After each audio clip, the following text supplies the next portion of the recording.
The master Prakash classes YouTube channel आप सभी भावी अध्यापकों का स्वागत करता है। उत्तर प्रदेश सुपर टेट के प्रैक्टिस सेट को हमारे द्वारा जो सॉल्व कराया जा रहा है, इसका ये नेक्स्ट प्रैक्टिस सेट आप लोग के लिए लेकर आए हैं। इसमें भी 150 प्रश्नों को हम लोग फटाफट कवर करेंगे और फटाफट आप लोग जुड़ जाइए और अन्य साथियों के साथ वीडियो को शेयर कर दीजिए, जिससे अन्य साथी भी हमारे जुड़ सकें। तो चलिए, और कमेंट बॉक्स में हमेशा की तरह आप लोग कमेंट करके आंसर को लिखते रहेंगे। ठीक, तो चलिए देखते हैं आज के प्रैक्टिस सेट का पहला प्रश्न। और पहला प्रश्न हिंदी का लिया गया है। इसमें एक और दो प्रश्न जो हैं ये पद्यांश से यानी कि कविता का है। यहाँ पे इस कविता को आप लोग आराम से पढ़ेंगे। पढ़ने के बाद जो है आंसर को कमेंट बॉक्स में पिन करना है या लिखते रहना है। उम्मीद है पढ़ लिए होंगे। बढ़ते हैं अगले पेज की तरफ।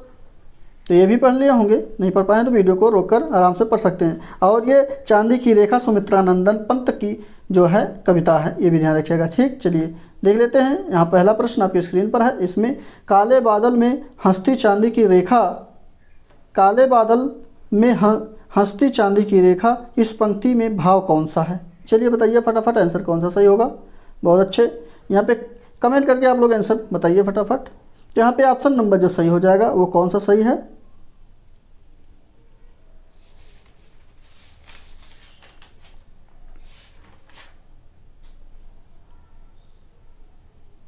कि विपत्तियों के जो बीच आशा की किरण दिखाई देती है, यही आपके काले बादल में हंसता चांद का रेखा जो है यही होगा। ठीक है, चांदी की रेखा है। ठीक है, अभी दिख नहीं रहा था, तो ये इसका डी बिल्कुल सही ऑप्शन होगा। और इसी के साथ हम लोग डी ऑप्शन सही होने के साथ अगले प्रश्न पे चलते हैं। इसमें काले बादल में हंसती चांदी की रेखा में कौन सा अलंकार है? देखिए यहाँ पे अलंकार पूछा गया है। ये पंक्ति है यहाँ से यहाँ तक, इसमें कौन सी अलंकार है? उत्प्रेक्षा अलंकार, श्लेष अलंकार, उपमा अलंकार या रूपक अलंकार? तो यहाँ पे ये श्लेष अलंकार का उदाहरण है। ऑप्शन नंबर भी बिल्कुल सही ऑप्शन।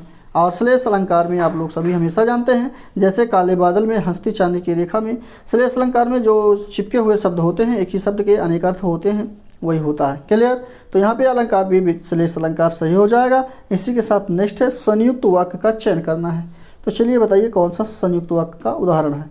मैं पढ़ता हूँ और वह गाता है, फल सदैव धोकर खाने चाहिए, जहाँ से भी संभव हो माँ के लिए अच्छा नौकर ला दो, इन पड़ोसियों के आने से ही हमारे साथ उनके संबंध अच्छे नहीं रहे। तो इसमें कौन सा संयुक्त वाक्य का उदाहरण है ये बताना है। तो पहला ही सही हो जाएगा। क्यों? क्योंकि मैं पढ़ता हूँ और वह गाता है, तो ये संयुक्त वाक्य का उदाहरण है। ऑप्शन नंबर यहाँ पे पहला बिल्कुल सही हो जाएगा। अगला प्रश्न आपके स्क्रीन पर इसमें है कि विराम चिन्ह का प्रयोग जो हुआ है, एक मिनट, कौन विराम चिन्ह का प्रकार नहीं है ये बताना है। निर्देशक नहीं है, लाघव नहीं है, उपदेशक नहीं है, या फिर वितरण नहीं है। तो चलिए फटाफट आंसर दीजिए। तो यहाँ पे ऑप्शन नंबर इसका जो है सी बिल्कुल उपदेशक नहीं है। ठीक, ध्यान रखिएगा ऑप्शन नंबर कौन सा सही नहीं है, यानी प्रकार नहीं है चिन्ह का, तो सी उपदेशक। यहाँ पे अगर बात करते हैं निर्देशक की, तो कुछ जैसे कोई बोल रहा है उसके बाद ऐसे जो तीर लग जाता है, ऐसे लग जाता है ना, तो ये निर्देशक होता है। लाघव जो होता है, जैसे डॉक्टर लिखना हो तो छोटे में डॉक्टर पूरा ना लिख करके इस प्रकार से जो यहाँ लगता है ये लाघव होता है। वितरण जो होता है इस प्रकार से, वितरण का चिन्ह दोनों तरफ से किसी को लिखा होता है और उसको अगर मान लेते हैं बंद करना हो तो वितरण का चिन्ह कहलाता है। क्लियर? समझ में आ गया होगा उम्मीद है। नेक्स्ट प्रश्न में हम लोग बढ़ते हैं। अगला प्रश्न है कि मानव शब्द में कौन सा, मानव शब्द के लिए प्रयुक्त तो भाववाचक संज्ञा का चयन करना है। मानसवी, मानवता, मनुष्यत्व या फिर आदमीयता? तो यहाँ पे ऑप्शन नंबर इसका भी मानवता, मानव का जो है भाववाचक संज्ञा जो हो जाएगा वो मानवता हो जाएगा। नेक्स्ट प्रश्न है, सारे जी प्रश्न है, थोड़ा तेजी के साथ हम लोग चल रहे हैं। अगला है, उस ग्रंथ में 500 पृष्ठ हैं, तो इस वाक्य में शब्द कौन सा है? 500 पृष्ठ हैं ग्रंथ में, तो शब्द जो है गुणवाचक है, परिमाणवाचक है, संकेतवाचक है या फिर व्यक्तिवाचक है? तो यहाँ पे आपका परिमाणवाचक है। ऑप्शन नंबर बी बिल्कुल सही ऑप्शन। ठीक, चलिए गिनती की बात किया गया है, तो यहाँ पे भी बिल्कुल माफ़ कीजिए सांकेतवाचक है। किसका उदाहरण है ये? सांकेतवाचक का उदाहरण है। क्लियर कर लीजिएगा, परिणामवाचक नहीं होगा। क्यों नहीं होगा? क्योंकि जो विशेषण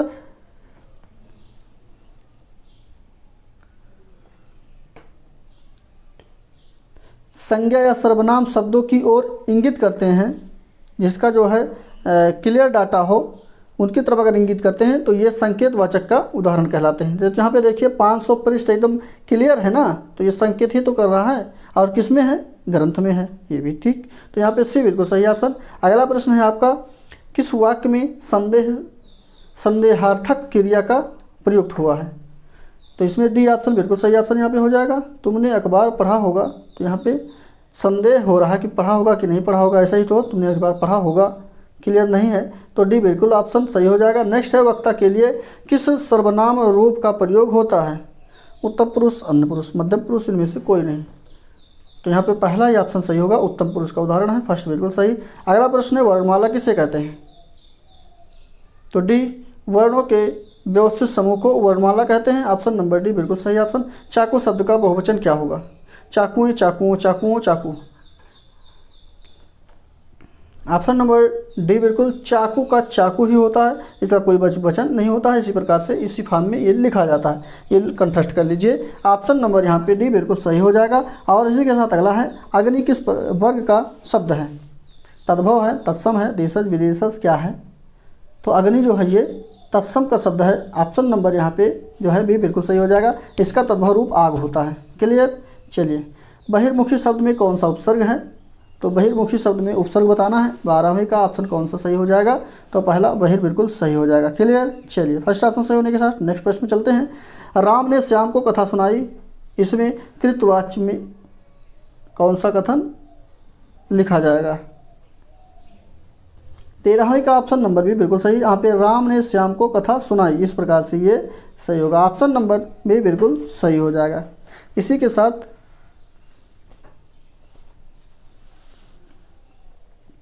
अगला प्रश्न है, गोबर गणेश यह किस समास का उदाहरण है? देखिए, एक दूसरे के ये विपरीत हैं, गोबर का मतलब बेकार और गणेश का मतलब ज्ञानी, ठीक है। तो ये जो अच्छा यहाँ पे पूछा गया है कि समास कौन सा है, तो एक दूसरे के विपरीत हैं, विरोधाभास हैं, और ये जो विरोधाभास या विपरीत होते हैं ये संप्रदान तत्पुरुष के उदाहरण होते हैं, समास होते हैं। ऑप्शन नंबर यहाँ पे कौन सा सही होगा? बी बिल्कुल सही हो जाएगा, क्लियर। अगला प्रश्न है आपका, अलंकार के भेद का चयन करना है। तो यहाँ पे देखिए पंक्ति लिखी गई है, बांधा था वधु को किसने, बांधा था वधु को किसने, इन काली जंजीरों से मणि वाले फड़ियों का मुख क्यों भरा हुआ हीरों से। तो चलिए, रूपक, अतिशयोक्त, श्लेष, विरोधाभास। तो यहाँ पे अतिशयोक्त अलंकार का यानी कि बढ़ा चढ़ाकर बात को कहा गया है, ऑप्शन नंबर भी सही हो जाएगा। देखिए ध्यान से, बांधा था विदु को किसने, इन काली जंजीरों से, और उसके बाद फिर आगे है यहाँ पे मणि वाले फड़ियों का मुख, यानी कि जो मण वाले फड़ियों का मुख है वो क्यों भरा हुआ था हीरो से, ऐसे ही बढ़ा चढ़ाकर ये कहा गया है, ठीक। तो ऑप्शन नंबर यहाँ पे बी बिल्कुल सही हो जाएगा। और अतिशयोक्त अलंकार जो बढ़ा चढ़ाकर कहा जाए। मरने की इच्छा को के लिए वाक्यांश के लिए एक शब्द कौन सा होगा? जीने की इच्छा जो जिजीविषा होती है, लेकिन मरने की इच्छा जो होती है वो कौन सी होती है ये बताना है, तो उसको मुमूर्षा कहा जाता है, बी बिल्कुल सही ऑप्शन, क्लियर। चलिए, और ये मुमुक्षा और ये सारे कोई शब्द नहीं है, तो यहाँ पे बी बिल्कुल सही ऑप्शन। और अगला प्रश्न है, इनमें पत्नी का पर्यायवाची कौन सा है? दारा, विनायकी, प्रभा, सौदामिनी। तो यहाँ पे ऑप्शन नंबर जो सही होगा वो ए सही हो जाएगा। दारा जो है ये पत्नी की पर्यायवाची ऑप्शन, फर्स्ट बिल्कुल सही ऑप्शन। वाम जो कह सकते हैं वामागिनी भी होती है, बीबी भी होती है, अर्धांगिनी भी होती है, गृहिणी भी होती है, और ये सभी किसके हैं? पत्नी के हैं, ठीक। दारा भी है, ध्यान रखिएगा। नेक्स्ट है, वाक्य रसात्मक काव्यम कहने वाले आचार्य कौन है? वाक्यम रसात्मक काव्यम, बहुत अच्छा प्रश्न है। यहाँ पे विश्वनाथ के ये लेख हैं, ऑप्शन नंबर भी बिल्कुल सही ऑप्शन, इनके द्वारा ये कहा गया है। नेक्स्ट है, सीख लीनो मिन मृग खंजल कमल नयन, सीख लीनो जस अप्रताप को कहानी है। तो ये पंक्ति जो लिखी गई है किस कवि की है ये बताना है, ठाकुर घनानंद, दुजदेव या मतीराम की। तो इसका ऑप्शन नंबर जो सही हो जाएगा वो पहला ऑप्शन बिल्कुल सही ऑप्शन हो जाएगा, ठाकुर सही है। इसी के साथ अगला प्रश्न है, कौन सी भारतेंद्र की रचना नहीं है? 20वें का प्रश्न है, ऑप्शन नंबर डी बिल्कुल सही ऑप्शन, पद्मावती जो है ये भारतेंद्र हरिश्चंद्र की रचना नहीं है, बाकी सभी इसमें है। चाहे वो वैदिक हिंसा का नभ होती है, या विश्वोधम है, या फिर बादशाह दर्पण है। तो डी बिल्कुल सही ऑप्शन। और इसी के साथ अगला इंग्लिश का क्वेश्चन है यहाँ पे, और ये कंपनी हेंसन है, पोएट्री है, यहाँ से शुरू है। But this alone want do it, यहाँ से स्टार्ट होता है और यहाँ पे ये ख़त्म हो जाता है फार्मर साइज पर। ठीक है, तो इसको पढ़िए और यहाँ पे क्वेश्चन आपका ये दिया गया है, इस क्वेश्चन का आंसर देना है। चलिए फटाफट आंसर बताइए इसका।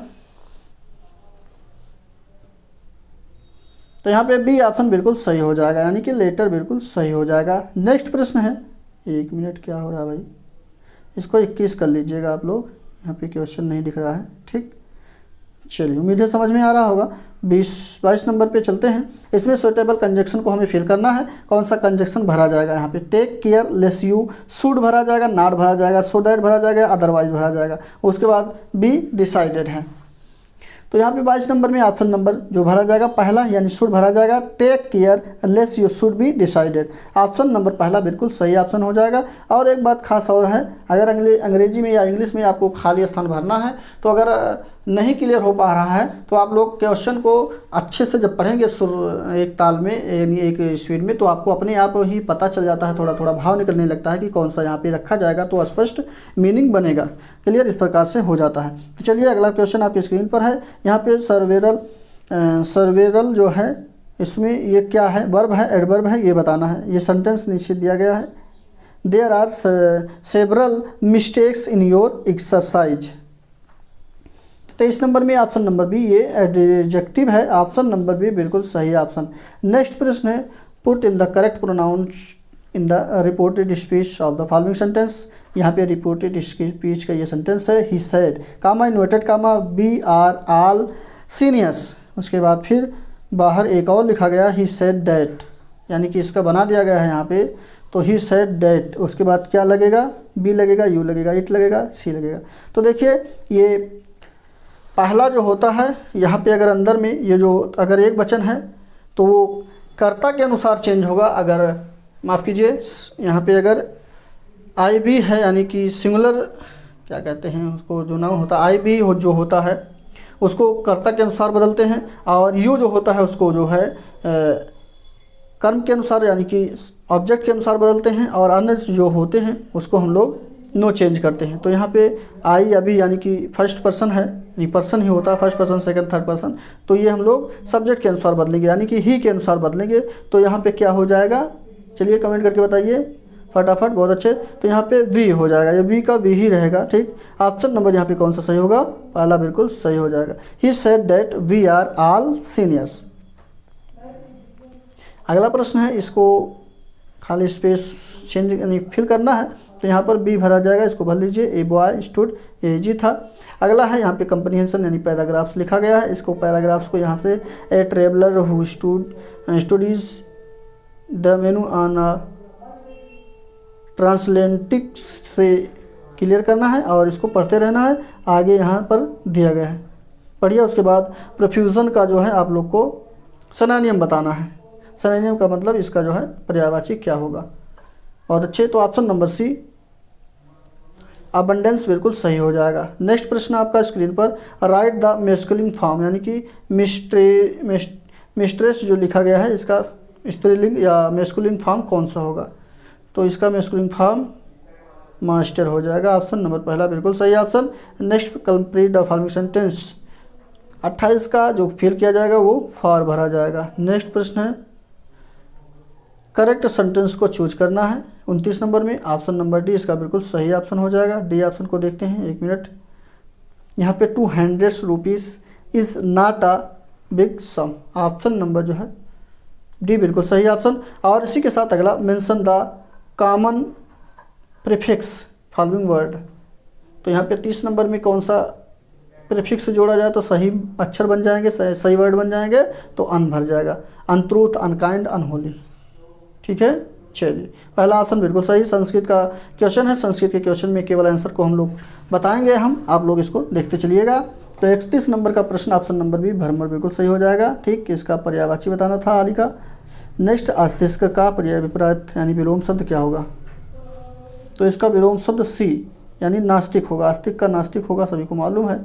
और आस्तिक का मतलब होता है जो भगवान में विश्वास करता है, नास्तिक का मतलब होता है जो ईश्वर में या भगवान में विश्वास नहीं रखता है। नेक्स्ट प्रश्न है, इसमें ये जो भू धातु लिखी गई है, इसमें लट लकार का मध्यम पुरुष द्विवचन का रूप बताना है। तो इसका डी बहुत हो जाएगा, बहुता हो जाएगा। नेक्स्ट है, ओ आओ का उच्चारण स्थान कौन सा है। क्वेश्चन अच्छा है, ये आपका जो है वर्ण के लेसन से है। तो यहाँ पे ऑप्शन नंबर सी बिल्कुल सही ऑप्शन, यहाँ पे ये कंठोष्ठ है। ठीक, ऑप्शन नंबर सी सही। अगला प्रश्न है, इसमें ये पंक्ति जो लिखी गई है ये कालिदास की किस ग्रंथ से लिया गया है। यहाँ पे सभी कालिदास के ही ग्रंथ हैं, जैसे रघुवंशम, मेघदूतम, कुमार संभवम या फिर अभिज्ञान शकुंतलम। तो इसमें जो लेख है ऊपर वो लिया गया है रघुवंशम से। ऑप्शन नंबर पहला बिल्कुल सही ऑप्शन। अगला प्रश्न आपकी स्क्रीन पर है, गुरु शिष्य धर्म ब्रूते रेखा कित पद में कौन सी विभक्ति है ये बताना है। 36 नंबर का क्वेश्चन आपको बताना है। चलिए बताइए, सी बिल्कुल सही ऑप्शन, बहुत अच्छे। द्वितीय विभक्ति है यहाँ पे, ऑप्शन नंबर जो है सी बिल्कुल सही। अगला प्रश्न है, चक्र क्रम सच क्रम पद में कौन सा समास है। सच क्रम पद में समास जो है उस समास का नाम है अव्ययीभाव समास। ऑप्शन नंबर यहाँ पे भी बिल्कुल सही ऑप्शन। क्लियर, चलिए उम्मीद है कि समझ में आ रहा होगा। अगला प्रश्न है, लघु उर्मी में कौन सा संधि विच्छेद है।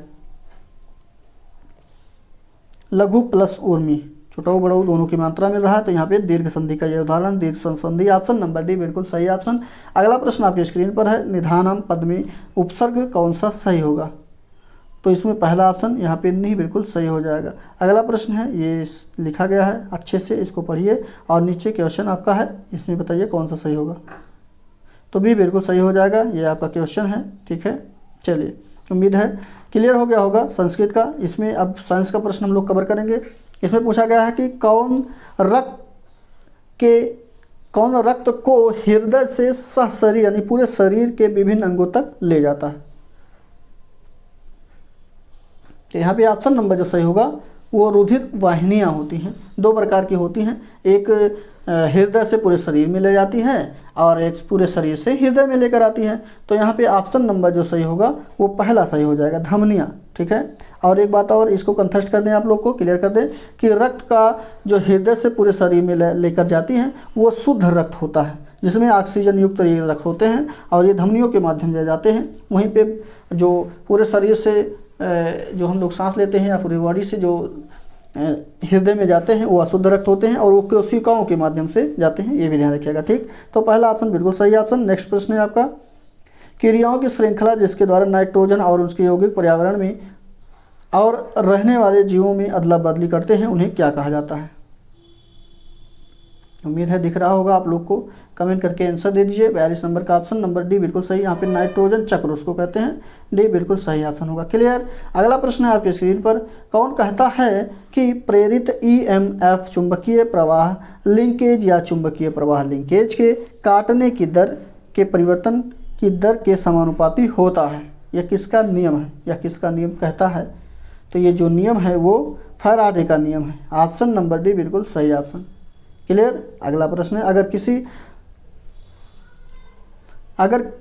किस प्रणाली, यहाँ पे किसी होना चाहिए था, अगर किस प्रणाली पर कार्य करने वाले टार्क के सदिश योग शून्य है तो वह वस्तु किस प्रकार से होगी।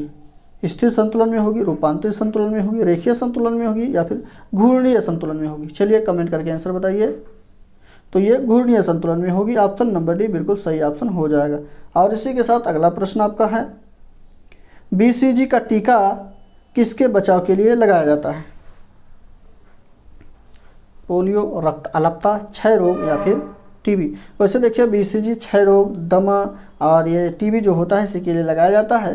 तो ऑप्शन नंबर सी क्षय रोग बिल्कुल सही हो जाएगा। ठीक, ध्यान रखिएगा। बीसीजी का पूरा नाम है बैसिलस कालमेट ग्यूरिन। ठीक है, ये भी ध्यान रखिएगा। चलिए, और ये जो टीबी में जो बैक्टीरिया होता है उसको हम लोग माइक्रोबैक्टीरियम ट्यूबरकुलोसिस नाम से ये फैलता है, ये भी ध्यान रखिएगा।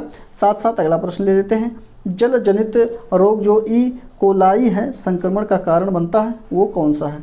प्रोटोजोआ है, परजीवी है, बैक्टीरियल है, वायरल है। तो यहाँ पे ऑप्शन नंबर सी बिल्कुल सही ऑप्शन हो जाएगा, बैक्टीरियल बिल्कुल सही ऑप्शन। नेक्स्ट प्रश्न है कि किस हवा के एक विशेष नमूने में जल वाष्प की जो है वास्तविक राशि का एक मापन होता है, इसे एक आंशिक दबाव के रूप में मापा जाता है। तो यहाँ पे बी बिल्कुल सही ऑप्शन हो जाएगा, पूर्ण आर्द्रता, बी बिल्कुल सही ऑप्शन। नेक्स्ट प्रश्न है आपका 48 नंबर का प्रश्न, कमेंट करके बताइए। चलिए देख लेते हैं फटाफट। तो 48 नंबर में जो ऑप्शन है वो बी बिल्कुल सही होगा। पढ़िए इसको, थोड़ा क्वेश्चन लंबा है इसलिए बी चुंबकीय प्रवाह घनत्व तो बिल्कुल सही हो जाएगा। क्लियर। चलिए ये सारे आज थोड़ा डीपली लेंदी क्वेश्चन है। यदि कोई वस्तु विशुद्ध रूप से घूमने वाली गति में चलती है तो उसका जो प्रत्येक कण घटक कण जो होता है एक वृत्त में चलता है, जिसका केंद्रक एक रेखा पर स्थित होता है, तो उसे क्या कहा जाता है?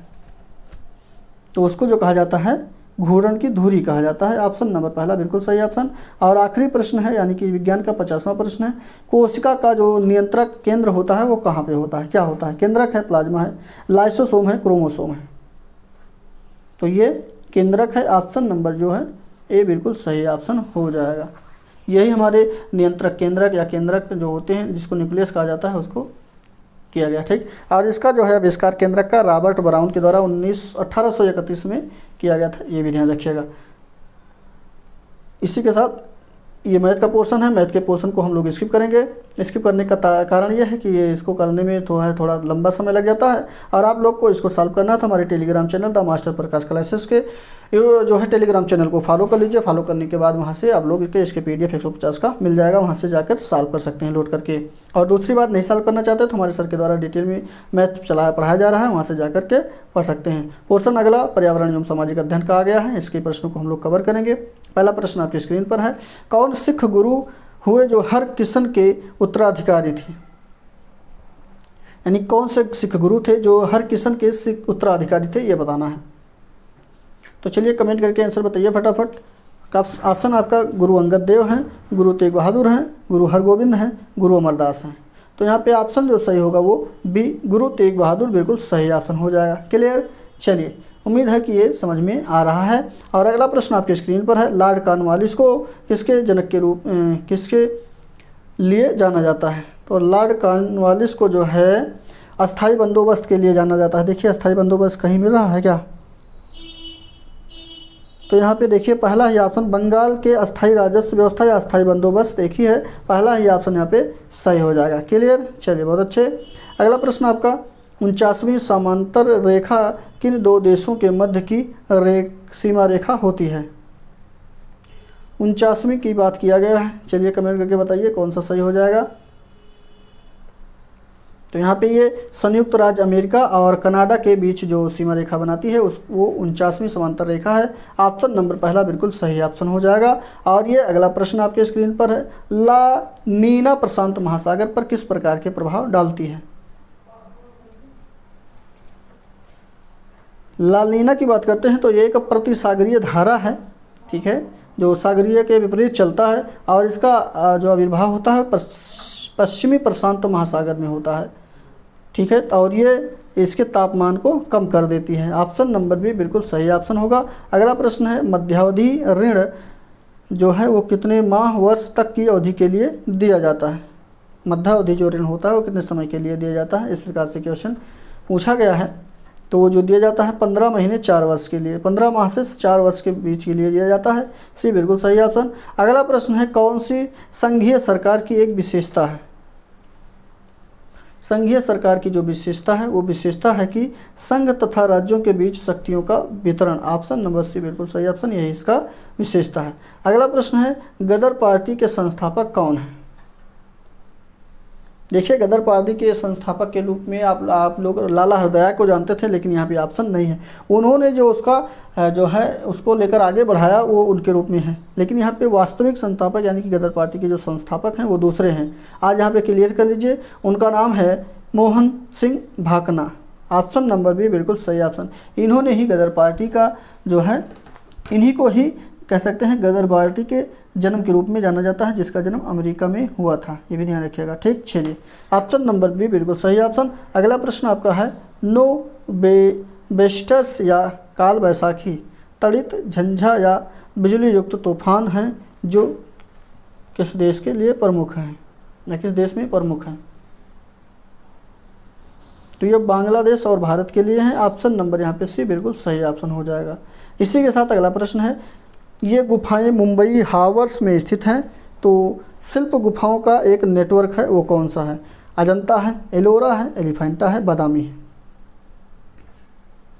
तो ये एलिफेंटा की गुफाएं जो हैं यहाँ पे ये मुंबई के हार्बर्स में स्थित हैं और ये शिल्प गुफाओं का एक नेटवर्क है। ऑप्शन नंबर सी बिल्कुल सही हो जाएगा। नेक्स्ट प्रश्न है, राष्ट्रीय फिल्म पुरस्कार का प्रारंभ किस वर्ष किया गया? तो इसका प्रारंभ जो किया गया था 1973 में किया गया था। ऑप्शन नंबर पहला बिल्कुल सही ऑप्शन। शिक्षण कौशल का प्रश्न है, इसको हम लोग देखेंगे। इसका पहला प्रश्न है कि समावेशित विद्यालय योजना के संदर्भ में कौन सा कथन गलत है? चलिए कमेंट करके बताइए। सी बिल्कुल सही ऑप्शन हो जाएगा। यहाँ पे जो विशेष आवश्यकता वाले विद्यार्थियों में आत्महीनता की भावना का विकास होता है, यही कथन गलत है। तो ऑप्शन नंबर यहाँ पे सी बिल्कुल सही हो जाएगा। गलत को बताना था, ये गलत है। अगला है, बाल विकास का अध्ययन क्षेत्र कौन सा है? चलिए कमेंट करके आप लोग बताइए। बहुत अच्छे। और वीडियो अगर अच्छा लग रहा है तो सेशन को लाइक कर दीजिए और वीडियो को भी शेयर करते रहिए फटाफट, जिससे साथी आपके जुड़ते रहें। चलिए फटाफट सबसे पहले अंगूठे के निशान का बटन दबा दीजिए, थम्स अप कर दीजिए फटाफट सबसे पहले। तो यहाँ पे ऑप्शन नंबर इसका यानी 82 नंबर का डी बिल्कुल सही ऑप्शन है। बाल विकास का अध्ययन क्षेत्र जो होता है उपरोक्त सभी प्रकार से होता है, डी बिल्कुल सही। नेक्स्ट प्रश्न है, विद्यार्थियों को विद्यालय में खेल क्यों खेलने चाहिए? तो इसको खेल जो खेलने चाहिए वो इनमें सहयोग एवं शारीरिक संतुलन का विकास करेगा। ऑप्शन नंबर डी बिल्कुल सही ऑप्शन। अगला प्रश्न है, कौन सा प्रश्नावली विधि का दोष नहीं है? तो प्रश्नावली विधि का दोष जो नहीं है वो बी ऑप्शन सही हो जाएगा। इस विधि से अनेक व्यक्तियों के विचार जाने जा सकते हैं। ऑप्शन नंबर बी बिल्कुल सही ऑप्शन हो जाएगा। क्लियर। अगला प्रश्न आपके स्क्रीन पर है, कौन सी शिक्षण अधिगम से संबंधित समस्या है? चलिए कमेंट करके बताइए, शिक्षण अधिगम से संबंधित समस्या कौन सी है? जब ऑप्शन पढ़ेंगे तो इसमें पहला ऑप्शन है विषय वस्तु को समझने की समस्या, कक्षा में अनुशासनहीनता की समस्या, या फिर परीक्षा में नकल करना, या कुछ कक्षा में देरी से पहुंचना। तो यहाँ पे समस्या बताना है आपको, तो समस्या पहला ही सही हो जाएगा। यहाँ पे विषय वस्तु को समझने की जो समस्या होती है, ये शिक्षण अधिगम की समस्या होती है। क्लियर। अगला प्रश्न है, सीखने के लिए मूल्यांकन दोनों का प्रयोग कर सकते हैं, कौन सा है? चलिए उम्मीद है दिख रहा होगा सभी ऑप्शन। तो 86 नंबर का ऑप्शन नंबर जो सही है बी बिल्कुल सही हो जाएगा। यहाँ पे देखिए बच्चों के, एक मिनट क्या हो रहा भाई, बी बच्चों के सीखने की जो ज़रूरतों को जानने में और तदनुसार शिक्षण रणनीति का चयन करने में जो किया जाता है, वही सीखने के मूल्यांकन के दोनों उपयोग में कर सकते हैं। बी बिल्कुल सही ऑप्शन होगा। अगला प्रश्न है आपका, इसमें कहा गया है कि प्रतिभाशाली बच्चों की पहचान की विधि कौन सी होती है? चलिए फटाफट आंसर दीजिए। तो डी यानी कि ये सभी हो सकती, चाहे वो अवलोकन हो, बुद्धि परीक्षण हो, व्यक्तित्व परीक्षण हो, ये सभी इसके पहचान की विधियां हैं। अगला है, समावेशी कक्षा के लिए शिक्षकों को किस प्रकार की तैयारी की आवश्यकता होती है? चलिए फटाफट आंसर बताइए। 88 का आंसर जो सही हो जाएगा वो डी आंसर हो जाएगा। धैर्यशीलता का कम होना ही इसकी आवश्यकता का मतलब तैयारी की आवश्यकता नहीं है। ऑप्शन नंबर डी बिल्कुल सही ऑप्शन होगा। अगला प्रश्न है, अधिगमकर्ताओं की उपलब्धि का आकलन शिक्षकों की सहायता करता है, तो किस प्रकार से करता है ये बताना है। तो यहाँ पे भी जैसे शिक्षण अधिगम विधियों की प्रभावशीलता का मूल्यांकन करने में ही सहायता करता है, बी बिल्कुल सही ऑप्शन। अगला प्रश्न है आपका, शिक्षण के सिद्धांत को पढ़ाने की आवश्यकता पर आधार क्या होता है? 90 का ऑप्शन नंबर सी बिल्कुल सही ऑप्शन। यहाँ पे अलग अलग दर्शनों ने शिक्षा के हर पहलू पर अलग अलग दृष्टिकोण व्यक्त किए हैं, सी बिल्कुल सही ऑप्शन हो जाएगा। क्लियर। अगला प्रश्न है बाल मनोविज्ञान। बाल मनोविज्ञान का ये पहला क्वेश्चन आपकी स्क्रीन पर है। इसमें अधिगम आसक्तता वाले किस प्रकार से होते हैं, किस प्रकार से इनको समझा जा सकता है। तो ये बच्चों को एक समान दिखाई देने वाले अक्षरों और वर्णों में भ्रम होता है, यही अधिगम आसक्तता वाले होते हैं। ऑप्शन नंबर पहला बिल्कुल सही ऑप्शन।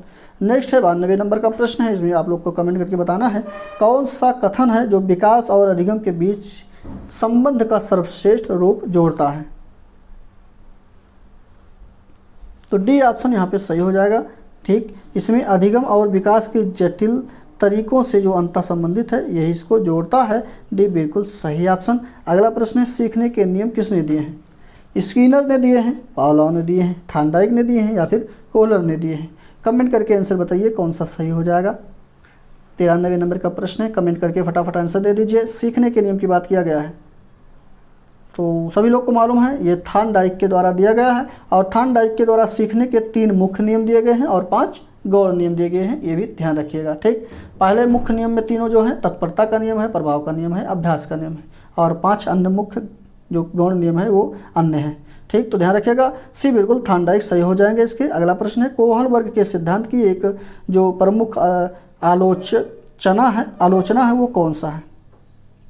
चलिए, उम्मीद है कि यहाँ पे आप लोग को ऑप्शन सारे दिख रहे हैं, कमेंट करके आंसर बताइए।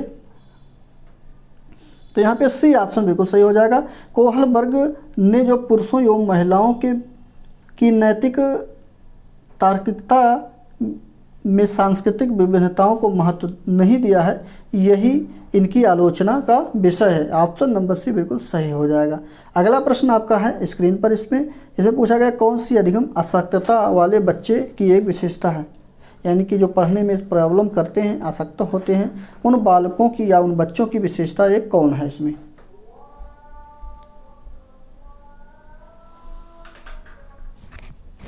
अधिगम आसक्तता वाले बच्चों में विशेषता होती है।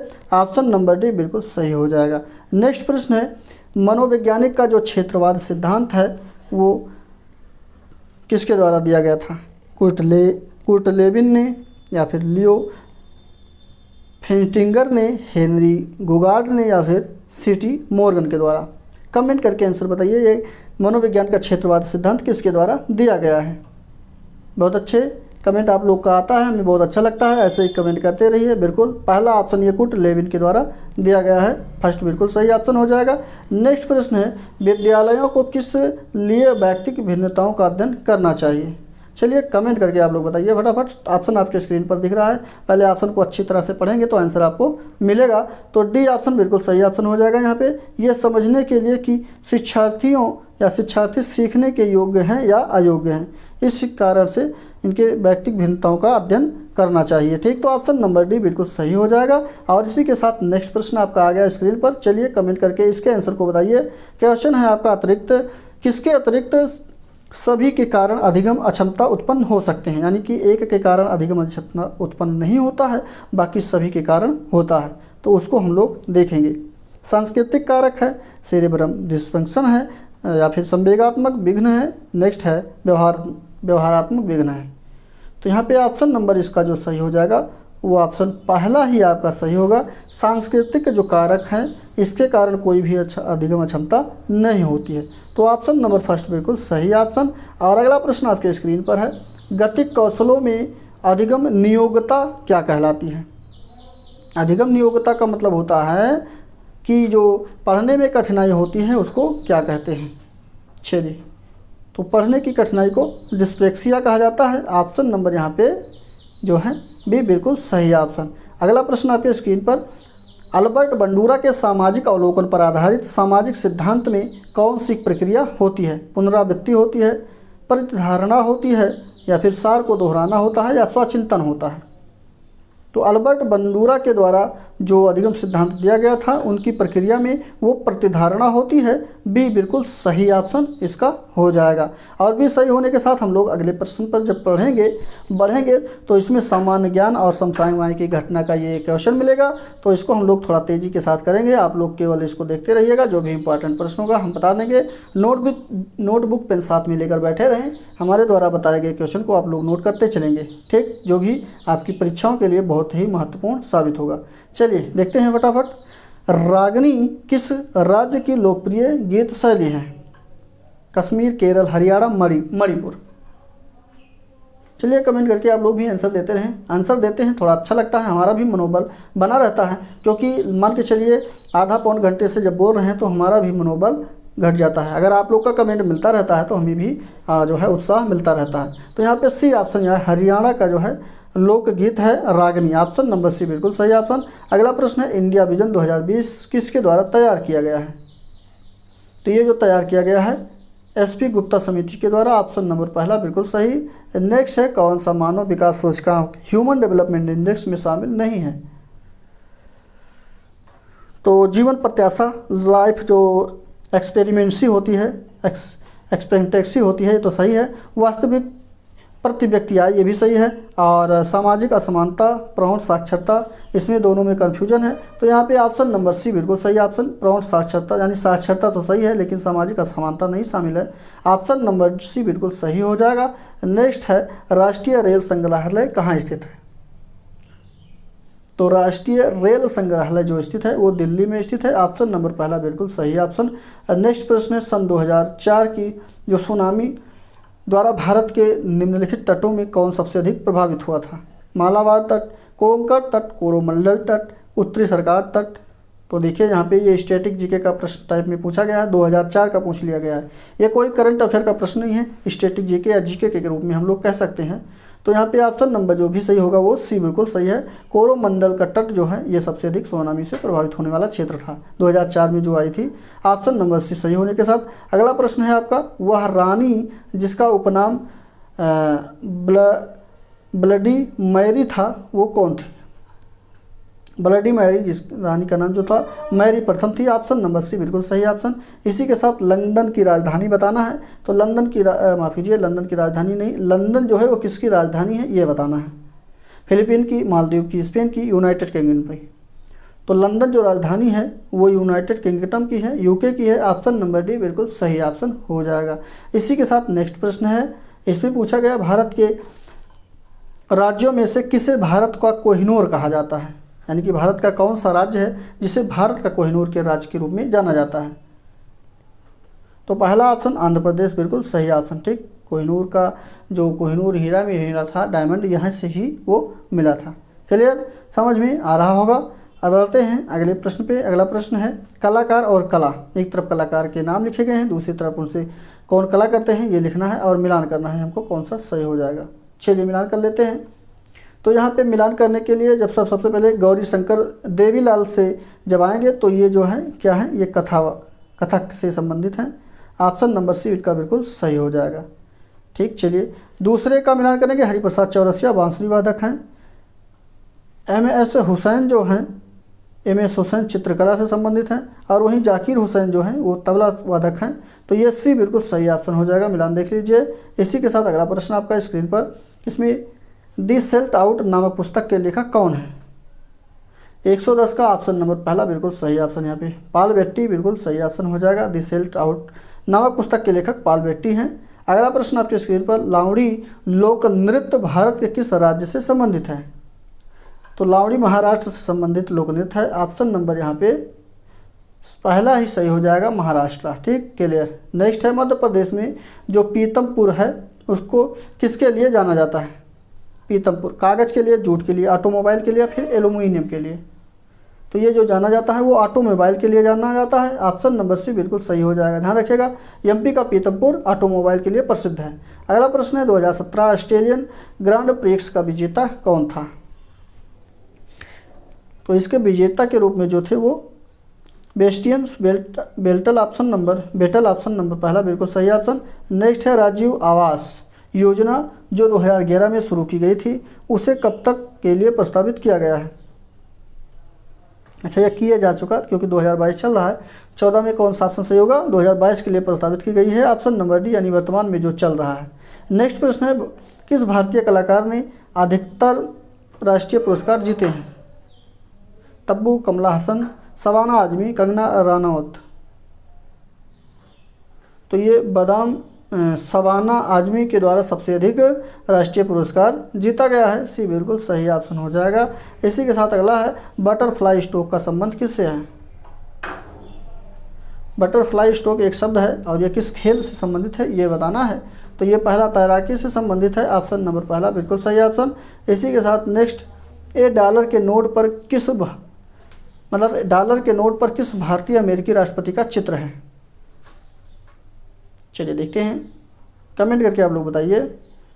तो यहाँ पे अब्राहम लिंकन, ऑप्शन पहला बिल्कुल सही हो जाएगा। $5 के नोट पर अमेरिकी के 16वें राष्ट्रपति अब्राहम लिंकन का चित्र बना है। ठीक, ध्यान रखिएगा। ऑप्शन नंबर यहाँ पे सी बिल्कुल सही ऑप्शन अब्राहम लिंकन हो जाएगा। अगला है पोर्ट ब्लेयर जो है ये किसकी राजधानी है? भारत के जो केंद्र शासित प्रदेश है उसकी राजधानी है ये पोर्ट ब्लेयर, और ये अंडमान निकोबार द्वीप समूह की राजधानी है। पहला बिल्कुल सही हो जाएगा। नेक्स्ट है the algebra of infinite justice पुस्तक किसके द्वारा लिखा गया था? चलिए फटाफट आंसर दीजिए। बहुत अच्छा, क्वेश्चन तो अच्छे हैं। यहाँ पे भी बिल्कुल सही ऑप्शन अरुंधति राय के द्वारा ये लिखा गया है। नेक्स्ट प्रश्न है, प्रियंका चोपड़ा द्वारा प्राप्त किया गया सर्वोत्तम नागरिक पुरस्कार सम्मान कौन था? तो इनको जो मिला है वो पद्म श्री मिला है। पहला ही ऑप्शन सही हो जाएगा। नेक्स्ट प्रश्न है, राष्ट्रीय फिल्म पुरस्कारों का प्रारंभ वर्ष कौन सा है? 1973 शायद, ऑप्शन नंबर पहला बिल्कुल सही है। क्लियर है, 1973 बिल्कुल क्लियर है, शायद की बात नहीं है। इसी में जो है राष्ट्रीय फिल्म पुरस्कार को प्रारंभ किया गया था। इसी के साथ नेक्स्ट प्रश्न है आपका, कनाडा का जो राजधानी है वो कौन सी है? वेलिंगटन है, कैनबरा है, ओस्लो है, ओटावा है। तो कनाडा की राजधानी ओटावा है। कौन सी है? ओटावा। ऑप्शन नंबर यहाँ पे डी बिल्कुल सही ऑप्शन। कैनबरा जो है ये ऑस्ट्रेलिया की राजधानी, ओस्लो नॉर्वे की राजधानी है। ठीक, ये ध्यान रखिएगा। चलिए बढ़ चलते हैं, और वहीं पे यह है अगला प्रश्न जो आपके हैं, मरणोपरांत भारत रत्न पाने वाले प्रथम भारतीय व्यक्ति कौन है? मरने के बाद जो प्रथम भारत रत्न पुरस्कार पाने वाले भारतीय हैं उनका नाम है लाल बहादुर शास्त्री। जय जवान जय किसान का नारा देने वाले लाल बहादुर शास्त्री यही हैं। ठीक, भी बिल्कुल सही ऑप्शन। और इसी के साथ अगला प्रश्न आपका, गौर नृत्य का एक प्रसिद्ध लोक नृत्य कौन सा है? कहाँ की है ये? छत्तीसगढ़, त्रिपुरा, झारखंड, उत्तराखंड। 124 का पहला ऑप्शन ये छत्तीसगढ़ का है। गौर नृत्य ध्यान दीजिएगा, एक लोक नृत्य है ये, फर्स्ट बिल्कुल सही ऑप्शन। गिद्धा किस राज्य का लोक नृत्य है? तो ये पंजाब का है। बी बिल्कुल माफ़ कीजिए, बी कह रहे हैं, सी बिल्कुल सही ऑप्शन हो जाएगा। और अगला प्रश्न है, किस देश में जनसंख्या का घनत्व सबसे कम है? तो ये कनाडा है। ऑप्शन नंबर पहला सही हो जाएगा। नेक्स्ट है, एक संगीत निर्देशक के रूप में अधिकतम फिल्म फेयर पुरस्कार किसने जीता है? ध्यान दीजिएगा, यहाँ पे संगीत निर्देशक की बात किया गया है, तो इसमें जो जीता है वो AR रहमान के द्वारा जीता गया है। ऑप्शन नंबर बी बिल्कुल सही ऑप्शन। नेक्स्ट है, गंगा सागर मेला किस राज्य में आयोजित किया जाता है? तो ये जो है पश्चिम बंगाल में होता है। सी बिल्कुल सही ऑप्शन। अगला प्रश्न है, भालचंद्र नेमाड़े को किस भाषा क्षेत्र में के काम के लिए ज्ञानपीठ पुरस्कार मिला था? तो ये जो मिला था वो मराठी के लिए मिला था। ऑप्शन नंबर भी बिल्कुल सही ऑप्शन। और इसी के साथ अगला प्रश्न है, हुमा का झुकता हुआ मंदिर किसको समर्पित है? तो ये बी बिल्कुल सही, शिव को समर्पित है। बी बिल्कुल सही ऑप्शन हो जाएगा। इसी के साथ अगला प्रश्न है, तार्किक ज्ञान। इसमें 131 और 32 नंबर का जो प्रश्न है ये इसमें रीजनिंग का प्रश्न हम लोग देखेंगे। 131-32 के लिए ये 131-32 के लिए जो रीजनिंग का है ये डायरेक्शन दिया गया है, इसको पढ़ेंगे तो नीचे के क्वेश्चन इस प्रकार से यहाँ से लगेंगे। ठीक, लेकिन हम बता दे रहे हैं, इसको पढ़िएगा। क्वेश्चन के आंसर को हम बताते चल रहे हैं, इसको मिलान करते रहिएगा आप लोग लगाने के बाद सही है या गलत है। तो 131 का ऑप्शन नंबर सी बिल्कुल सही हो जाएगा। क्यों आएगा यहाँ पे? आर के दाहिने को दूसरा कौन है? क्यों है। नेक्स्ट प्रश्न है, पी के बाएँ को तीसरा कौन है? अच्छा, यहाँ पे 32 नंबर में ऑप्शन नंबर जो सही है डी सही हो जाएगा, इनमें से कोई नहीं है। ठीक है।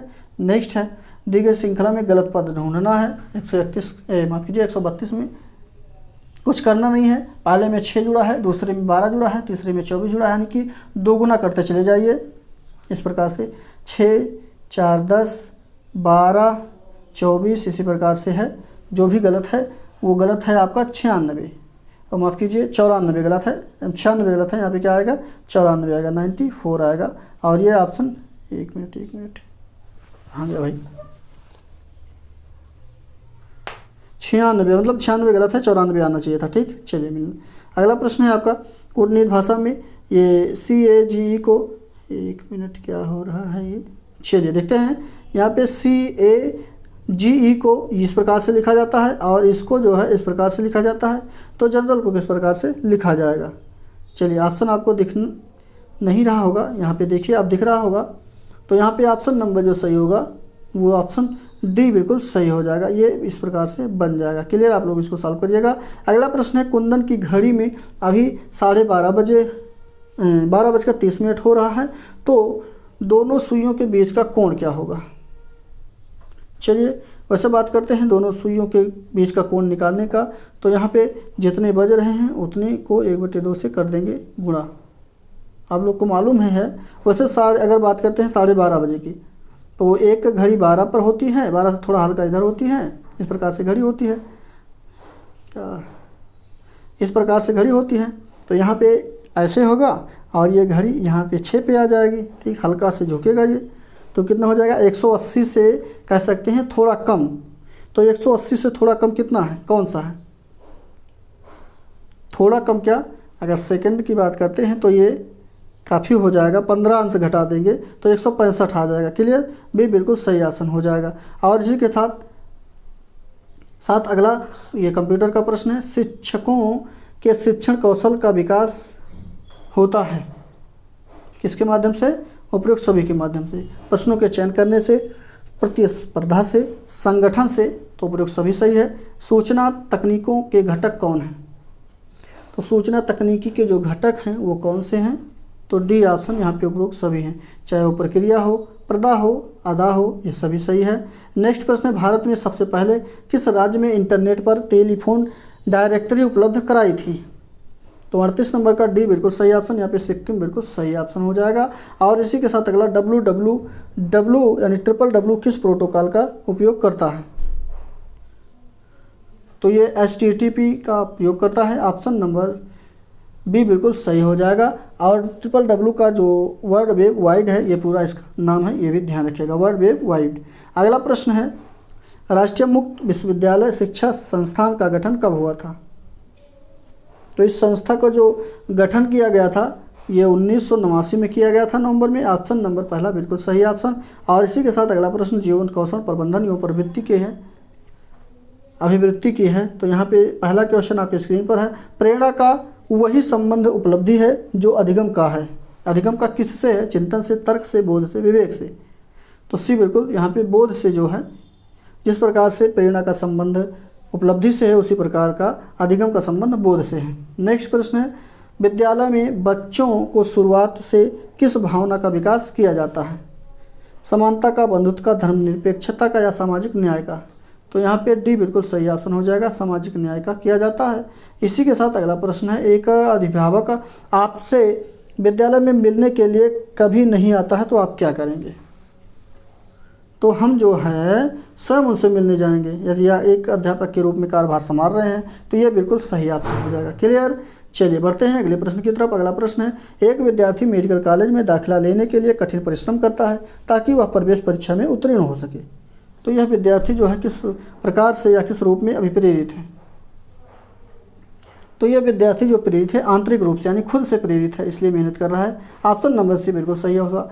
नेक्स्ट है, उपलब्धि अभिप्रेरणा क्या होती है, उपलब्धि अभिप्रेरणा क्या है, बहुत अच्छे, तो भी बिल्कुल सही ऑप्शन यहाँ पे, चुनौतीपूर्ण कार्य करने में डटे रहने की जो प्रवृत्ति होती है वही उपलब्धि अभिप्रेरणा कहलाती है, भी बिल्कुल सही ऑप्शन। अगला प्रश्न है, भारतीय संविधान में मौलिक कर्तव्य कब समाविष्ट किए गए थे, 1971 में, 72 में, 75 में, 76 में, यहाँ पे मौलिक कर्तव्यों की बात किया गया है और ये सरदार स्वर्ण सिंह समिति के सिफारिश पर ये आया था। और इसमें जो है मूल कर्तव्यों की संख्या पहले जो थी वो 10 थी, वर्तमान में 11 है और ये सन 1976 में जो है इसको समाविष्ट किया गया था, तो ऑप्शन नंबर कौन सा सही होगा, डी बिल्कुल सही हो जाएगा। क्लियर, चलिए अगला प्रश्न, आपका पुरस्कार प्रदान किए जाते हैं किस लिए, प्रोत्साहन के लिए, प्रशंसा के लिए, प्रेरणा के लिए, उपयुक्त सभी के लिए, तो ये जो दिए जाते हैं पुरस्कार ये सभी के लिए दिए जाते हैं, डी बिल्कुल सही ऑप्शन। अगला प्रश्न है, नेतृत्व की आवश्यकता होती है किस लिए होती है, तो ये उपरोक्त सभी, चाहे वो समन्वय करने के लिए हो, क्रियान्वयन करने के लिए हो, प्रतिनिधित्व करने के लिए हो। ऑप्शन नंबर डी उपरोक्त सभी सही हो जाएगा। और इसी के साथ अगला प्रश्न आपके स्क्रीन पर है। इसमें व्यवसाय के आचरण व नीति में जो सरकारी स्तर पर सुधार करने का उपाय है वो कौन सा है। चलिए, उम्मीद है कि दिख रहा होगा आप लोग को कौन सा ऑप्शन यहाँ पे सही हो जाएगा। चलिए बताइए फटाफट, 1 मिनट। चलिए, यहाँ पे दिख रहा होगा 49 नंबर का कौन सा सही हो जाएगा। तो 49 नंबर का डी ऑप्शन आपका सही हो जाएगा। क्लियर, डी ऑप्शन पे मान लीजिए हैं, उपरोक्त सभी सही होगा। इसी के साथ अगला 49 नंबर का यानी 50 नंबर का प्रश्न है। इसमें आप लोग को बताना है, और कक्षा में जो विद्यार्थी प्रश्न पूछते हैं उन्हें जो है किस प्रकार से सलाह दी जानी चाहिए या क्या करना चाहिए उनके प्रति, ये बताना है इसमें। तो जो भी विद्यार्थी कक्षा में या क्लास में सवाल करते हैं उन विद्यार्थियों को कक्षा चर्चा में भाग लेने के लिए प्रोत्साहित किया जाना चाहिए, बिल्कुल किया जाना चाहिए। ऑप्शन नंबर भी बिल्कुल सही है इसका। और यहाँ पे हम लोग सभी 150 प्रश्नों को कवर कर चुके हैं। 150 प्रश्नों में आपके कितने प्रश्न सही हुए हैं, गणित को छोड़ देते हैं तो कमेंट करके ज़रूर बताइएगा। और ऐसे ही हमारे साथ बने रहिए। मिलते हैं अगले प्रैक्टिस के साथ, तब तक के लिए धन्यवाद। और चैनल को लाइक से सब्सक्राइब नहीं किए हैं तो फटाफट कर लीजिए।